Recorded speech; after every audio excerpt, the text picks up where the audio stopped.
Umamin ang dating warden ng Davao Penal Farm na tumawag daw sa kanya si dating Pangulong Rodrigo Duterte para i-congratulate siya sa pagpaslang sa 3 Chinese drug convicts. Na-cite in contempt naman ng dating opisyal ng PCSO dahil sa pag-iwas sa mga tanong ng Quad Committee. Nasa frontline na balitang yan si Brian Basa. Humarap sa pagdinig ng House Quad Committee ang dating hepe ng Davao Prison and Penal Farm na si Bureau of Corrections Senior Superintendent Gerardo Padilla. Kinumpirma niya ang pahayag ng PDL na si Leopoldo Tan na tumawag sa kanya ang isang kaboses ni dating Pangulong Rodrigo Duterte para i-congratulate siya sa nangyaring pamamaslang sa 3 Chinese drug convicts sa Davao Prison and Penal Farm noong 2016. Itinanggi ito noon ni Padilla. Napilitan lang daw siyang magsinungaling noon dahil sa takot sa kanyang seguridad at ng kanyang pamilya. Tumawag sa akin ay ayon sa boses ay dating President Rodrigo Roa Duterte at sinabing congrats Superintendent Padilla. Job well done, pero grabe yung ginawang dinuguan. Matatanda ang sinabi rin noon ni Padilla na si dating CIDG Central Visayas Officer at PCSO General Manager Royina Garma ang nag-utos sa kanya sa telepono na palampasin na lang niya ang mangyayaring operasyon sa kulungan. Pero pinasinungalingan niya ni Garma na dumalo rin sa pagdinig. Hindi raw nangyari ang ganitong pag-uusap. He lied on the first hearing. The second hearing, because he was detained, might be he realized that sa kanya lahat ang siyang may kasalanan. He need a fall guy. And it's easy to just blend on the facts presented during the first hearing, and it's easy to say he feared his life. In the same way that he said he feared his life because of you. Hindi po ako nakakatakot, Mr. Chair.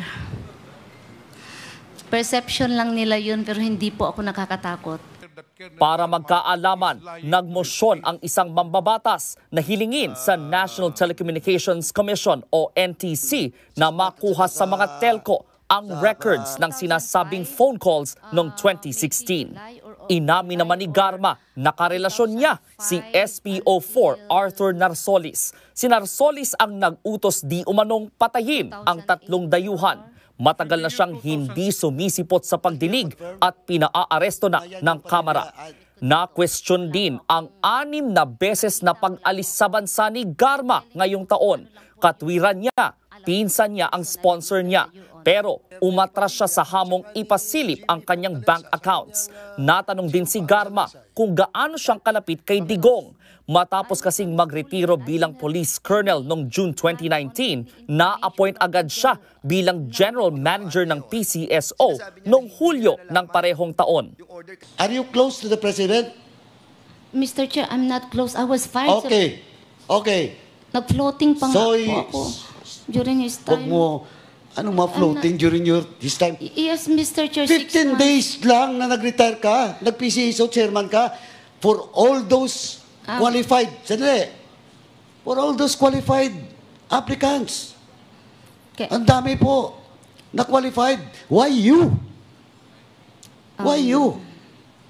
For me, Mr. Chair, I don't feel close and special. Okay, now, Mr. you're lying. Chair. Dito na nagmosyon si Abang Lingkod Party List Representative Joseph Paduano na ipa-cite in contempt si Garma. I move to cite in contempt Ms. Garma for lying and evading questions. Napaluhan na lang si Garma dahil sa contempt order. Nakatakdang i-detain si Garma sa Kamara pagkatapos ng pagdinig ngayong gabi. Nagbabalita mula sa Frontline, Brian Basa, News 5. Mga kapatid, Ed Lingaw po, maging maalam at may pakialam sa mga napapanahong balita sa ating bansa. Para sa mas malalimang pagtalakay at paghimay sa mga issue at headlines, tumutok lamang at pag-subscribe sa social media pages ng News 5.